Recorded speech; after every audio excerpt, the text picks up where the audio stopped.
Shalom, saudara-saudara yang terkasih dalam Tuhan Yesus. Renungan kali ini dengan tema hidup dalam relasi yang sehat. Ayat diambil dari Efesus 4 ayat 29 sampai dengan 32. Mari kita baca. Janganlah ada perkataan kotor keluar dari mulutmu, tetapi pakailah perkataan yang baik untuk membangun, di mana perlu supaya mereka yang mendengarnya beroleh kasih karunia. Dan janganlah kamu mendugakan Roh Kudus Allah yang telah memateraikan kamu menjelang hari penyelamatan. Segala kepahitan, kegeraman, kemarahan, pertikaian, dan fitnah hendaklah dibuang dari antara kamu. Demikian pula segala kejahatan. Tetapi hendaklah kamu ramah seorang terhadap yang lain, penuh kasih mesra dan saling mengampuni, sebagaimana Allah di dalam Kristus telah mengampuni kamu. Poin renungan yang kita pelajari adalah 1. Hindari kata-kata yang melukai. Gunakan perkataan yang membangun. 2. Belajar mengampuni dengan kasih. 3. Membangun suasana damai dalam keluarga, pertemanan, dan komunitas. Mari kita bahas poin per poin. Saudara-saudari yang dikasihi Tuhan, dalam dunia ini tidak ada seorang pun yang hidup sendiri.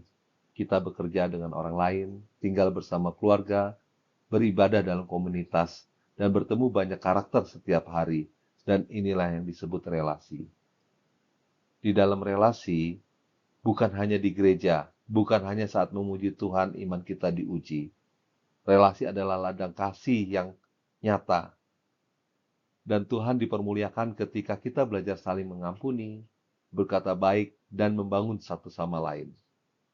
Efesus 4 ayat 29 sampai dengan 32 adalah seruan Rasul Paulus agar orang percaya mempraktikkan kasih dalam hubungan sehari-hari. Ini bukan teori, ini gaya hidup. Hari ini kita ingin melihat bagaimana firman Tuhan menuntun kita hidup dalam relasi yang sehat. Poin pertama dari renungan hari kali ini, hindari kata-kata yang melukai, gunakan perkataan yang membangun. Paulus memulai dengan hal paling umum terjadi, perkataan. Mulut adalah cermin hati dan banyak relasi rusak bukan karena perbuatan besar, tetapi kata-kata kecil yang menyakitkan. Firman Tuhan berkata, janganlah ada perkataan kotor keluar dari mulutmu, tetapi pakailah perkataan yang baik untuk membangun. Tantangannya adalah, seringkali yang pertama keluar dari mulut kita bukanlah kata-kata membangun, melainkan reaksi emosional, kekesalan, umpatan, kritik tajam. Tapi orang percaya dipanggil berbeda. Perkataan kita harus memberikan kasih karunia, bukan luka. Setiap kalimat bisa menjadi alat Tuhan untuk memberikan kekuatan bagi orang lain. Aplikasinya, ucapkan kata yang meneguhkan, bukan meruntuhkan. Jangan terburu-buru merespons saat emosi tinggi. Pilih kata yang memberi damai, bukan menambah konflik. Berikut poin kedua yang kita bisa pelajari. Belajar mengampuni dengan kasih. Ayat 31 sampai dengan 32 berbicara tentang seluruh rentang emosi yang merusak relasi, seperti kepahitan, kemarahan, pertikaian, fitnah. Paulus tidak berkata kurangi, tetapi buanglah, artinya hentikan, lepaskan, tinggalkan. Jadi kita harus meninggalkan semua yang merusak. Kemudian di dalam firman Tuhan tersebut, ia menambahkan, hendaklah kamu ramah, penuh kasih mesra dan saling mengampuni, sebagaimana Kristus telah mengampuni kamu. Mengampuni adalah tindakan ilahi. Kita mengampuni bukan karena orang itu layak, tetapi karena kita sendiri telah diampuni lebih dulu oleh Kristus. Tak ada relasi sehat tanpa pengampunan. Aplikasi praktis yang bisa kita lakukan adalah pilih untuk memaafkan meskipun sakitnya belum hilang. Ingat bahwa kepahitan membunuh sukacita, tetapi pengampunan memerdekakan hati.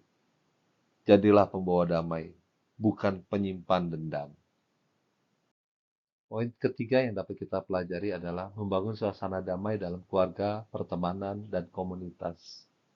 Relasi sehat tidak terjadi karena kebetulan, tetapi harus dibangun. Suasana di rumah, kantor, atau gereja sangat dipengaruhi oleh apa yang kita bawa ke sana. Apakah kita membawa damai atau ketegangan, kasih atau kritik, kesabaran atau emosi.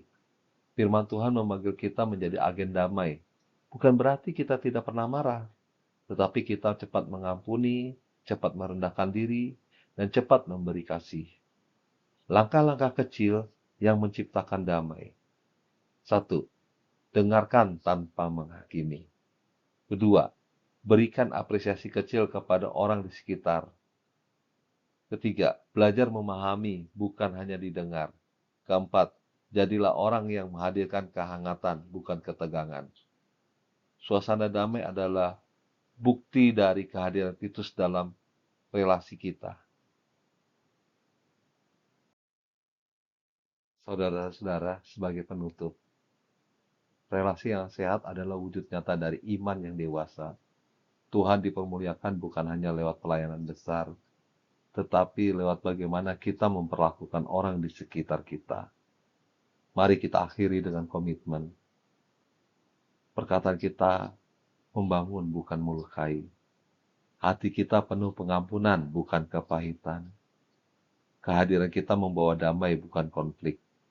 Kiranya kasih Kristus memampukan kita hidup dalam relasi yang sehat, sehingga dunia melihat Kristus lewat hidup kita. Amin. Shalom.